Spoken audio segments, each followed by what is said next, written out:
আসসালামু আলাইকুম।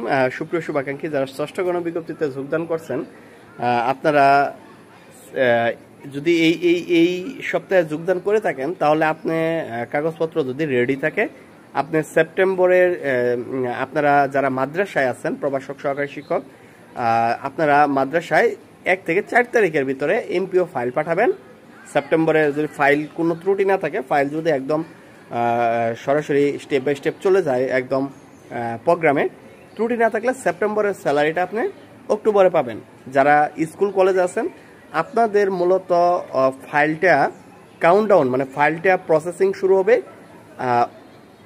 অক্টোবরের 9 তারিখ থেকে, মানে অক্টোবরের 7-8 তারিখ থেকে।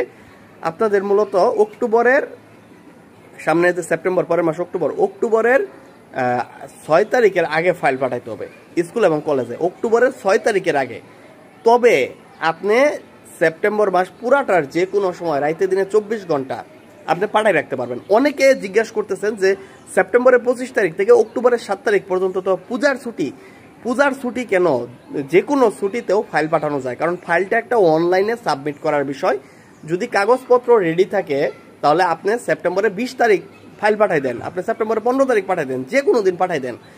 ইভেন যদি প্রতিষ্ঠান প্রধান বলে যে কাগজপত্র রেডি করতে দেরি হচ্ছে, যদি পূজার ছুটিতে পড়ে যায়, তাহলে প্রতিষ্ঠান প্রধান হয়তো বা স্কুলে বা কলেজে আসবে, অফিস খোলা থাকবে। আপনি সে জায়গায় যাওয়ার পর আপনি প্রতিষ্ঠান প্রধানের কাছ থেকে বা উনি মানে এমপিও ফাইল পাঠানোর ব্যবস্থা হয়তো বা আপনাকে নিজে করতে হবে কোনো একটা কম্পিউটার দোকান থেকে, বা যে অঞ্চলে নিয়োগ পেয়েছেন সেই অঞ্চলে কারা এমপিও ফাইল পাঠাইতে দক্ষ তাদেরকে খুঁজে বের করার ক্ষেত্রে প্রতিষ্ঠান প্রধান বা অন্য কোনো টিচার আপনাকে হেল্প করবে। তো বন্ধের মধ্যেও ফাইল পাঠানো যাবে।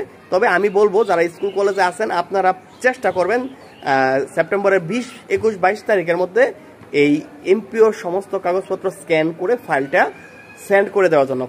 স্কুল যারা মাধ্যমিকে আছেন তাদের ফাইলটা প্রথমত উপজেলা শিক্ষা অফিসের কাছে যাবে, আর যারা কলেজ যাবে আছেন তাদের তো সরাসরি জেলা শিক্ষা অফিসে না ডিডিতেই চলে যায়, এই মুহূর্তে আমার মনে নাই।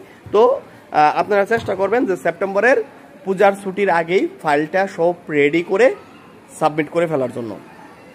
আশা করি বুঝতে পারছেন। আর কারিগরিতে যারা আছেন, কারিগরিতে আপনাদের ফাইলটা পাঠানোর জন্য একটু দেরি লাগবে, কারণ যোগদান করার পরে আপনার মেট্রিকের সনদ বোর্ড থেকে, আপনার ধরেন আমার যদি ঢাকা বোর্ড হয় তাহলে মেট্রিকের সনদ ঢাকা বোর্ড থেকে, ইন্টারের সনদ ঢাকা বোর্ড থেকে সত্যায়িত করতে হবে, বোর্ডে যে সত্যায়িত করতে হবে জমা দিয়ে, বিশ্ববিদ্যালয়ে হইলে বিশ্ববিদ্যালয়ের সনদগুলো সত্যায়িত করতে হবে, জাতীয় বিশ্ববিদ্যালয় হইলে গাজীপুর থেকে জাতীয় বিশ্ববিদ্যালয়ের সনদগুলো সত্যায়িত করতে হবে, ইত্যাদি সনদ সত্যায়িত করে আরও অনেকগুলো কাগজপত্র আছে সেগুলো যাচাই বাছাই সত্যায়িত করে তারপর একটা ফাইল রেডি করে সেটা অনলাইনে স্ক্যান করে পাঠাতে হবে, এবং আপনাকে জেলা শিক্ষা অফিসে বিভিন্ন দপ্তরেও জেলা শিক্ষা অফিসেও পাঠাতে হবে, এবং সেটা জেলা শিক্ষা অফিস সত্যায়িত করে দিবে, সব কাগজপত্র দেখে দিলে সেটাকে একটা টোকেন দিবে, সেই টোকেন নিয়ে আপনাকে কারিগরি অধিদপ্তর ঢাকায় জমা দিয়ে আসতে হবে।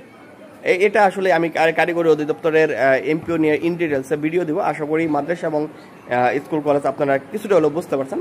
আপনারা কাজ চালিয়ে যাওয়ার চেষ্টা করুন। ধন্যবাদ। আসসালামু আলাইকুম।